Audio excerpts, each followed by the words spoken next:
Morning students. आज का हमारा पाठ है बाल गोविंद भगत। तो सबसे पहले बाल गोविंद भगत के रचयिता श्री राम वृक्ष बेनीपुरी का मैं संक्षिप्त परिचय दे देती हूँ। राम वृक्ष बेनीपुरी का जन्म बिहार के मुजफ्फरपुर जिले के बेनीपुरी गांव में सन 1899 में हुआ।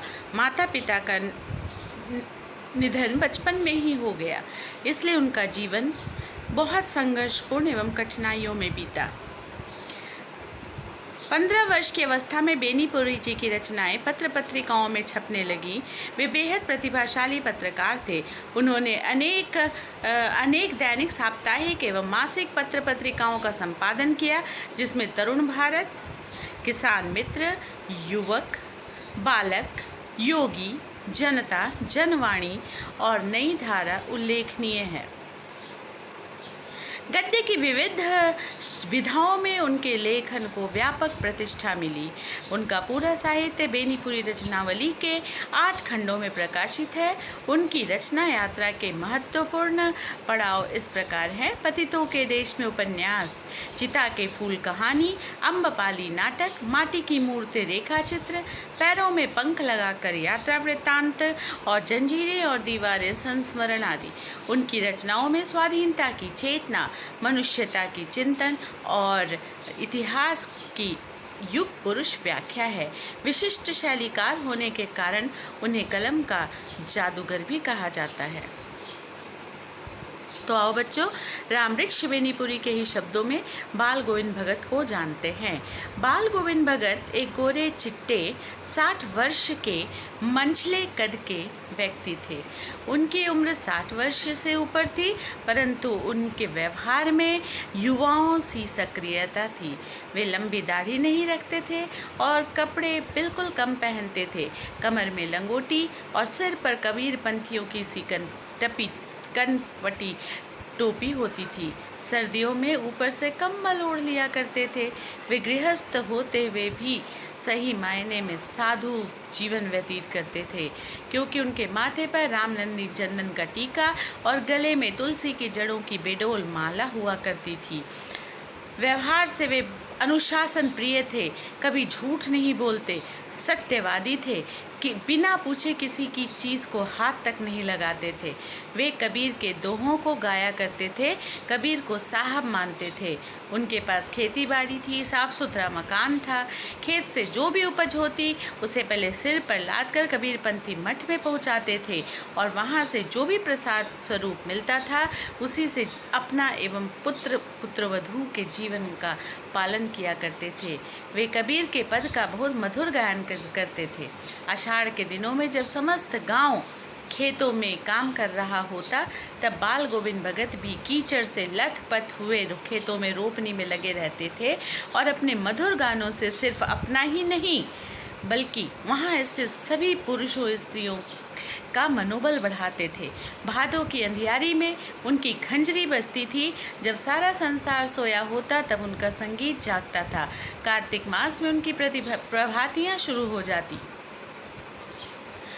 और सुबह सुबह उठकर नदी में स्नान हेतु जाते तथा लौटकर पोखर के ऊंचे भिंडे पर अपनी खंजरी लेकर बैठ जाते और गाना शुरू कर देते थे।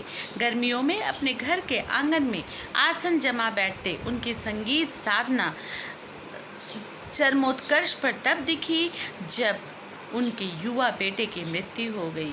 अपने युवा बेटे की मृत्यु पर भी वे रोए नहीं, शोक नहीं मनाए, बल्कि अपने पुत्र की चिता के चारों तरफ घूमते हुए कबीर के दोहों को गा रहे थे और पुत्रवधू को भी समझा रहे थे कि अभी रोने का समय नहीं है, यह उत्सव मनाने का समय है, क्योंकि आज आत्मा परमात्मा से जाकर मिली है। आज ही सही मायने में इसका जीवन सफल हुआ है, इसलिए यह समय उत्सव मनाने का नहीं है। उन्होंने अपने पुत्र की चिता को मुखाग्नि भी अपने पुत्रवधू के हाथों ही दिलवाई और श्राद्ध के बाद उन्होंने अपनी बहू से कहा कि दूसरी गृहस्थी बसा ले। इससे पता चलता है कि वे कितने रूढ़िवादी विचारों को मानते नहीं थे, स्वतंत्र विचारों वाले व्यक्ति थे। परंतु बहू भी कम संस्कारी नहीं थी।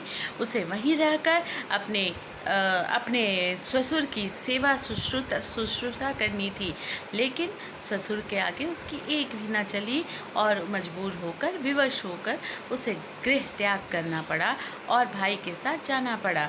बाल गोविंद भगत अपना जीवन तो अपने अनुसार चलाते ही थे, नियम धर्म व्रत पालन के अनुसार ही अपना जीवन जीते थे और उनकी मृत्यु भी उनके अनुरूप ही हुई। हर वर्ष गंगा स्नान को जाते। गंगा 30 कोस दूर पड़ती, फिर भी वे पैदल ही जाते। सुबह जो खाकर निकलते थे वापस घर आने पर ही खाते थे और सारा दिन भूखे ही बीतता था उनका। गंगा स्नान का मुख्य उद्देश्य सिर्फ पुण्य कमाना नहीं, बल्कि सत्संगतियों को भी प्राप्त करना होता है। वहाँ साधु के प्रवचनों को सुनना, ऊंचे विचारों का श्रवण करना उनका मुख्य उद्देश्य था। अतः सत्संगति के कारण ही वे हमेशा गंगा स्नान को जाया करते थे।